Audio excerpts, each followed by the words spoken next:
Gusto ng puring-ring.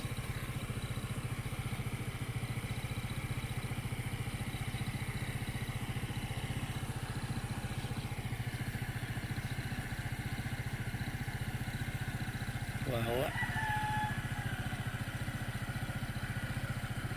Stray cat na siya ngayon. Ito hindi, may-ari ito. Diyan sa loob.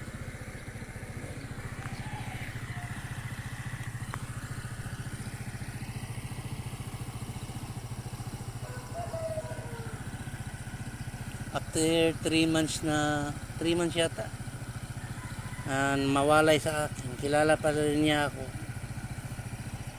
Kilala pa rin niya ako. From time to time, minsan nakikita ko siya, minsan hindi dito. Palagi akong dinadalan ko siya ng yung cat food. Ganun na lang sit up namin. Isa lang ako sa bahay, walang magpakain sa kanya pag wala ako parang duty ako ng 36 hours. Kawawa naman yung kapitbahay namin, nagbubuhos ng kumukulong tubig doon sa mga pusa. May friend ka naman dito, oh. Pogi rin, oh. Laki.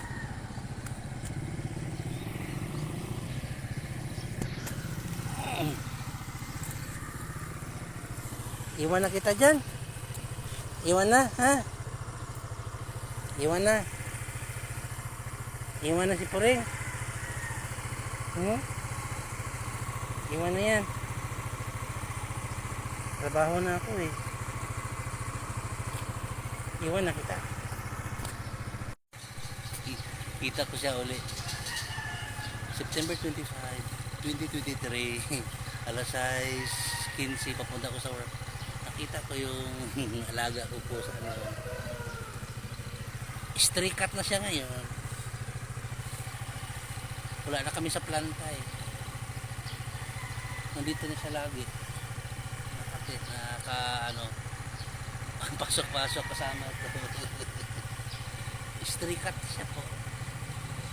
Wala akong kakayahan na dalhin niya sa bahay. Nag-iisa lang ako, walang magpakain sa kanya doon. Pagdalhin ko siya, kawawa siya, walang magpakain. Pag magtrabaho ako, lalo na mag 36 hours, kawawa naman siya. Dito marami naman siyang friends.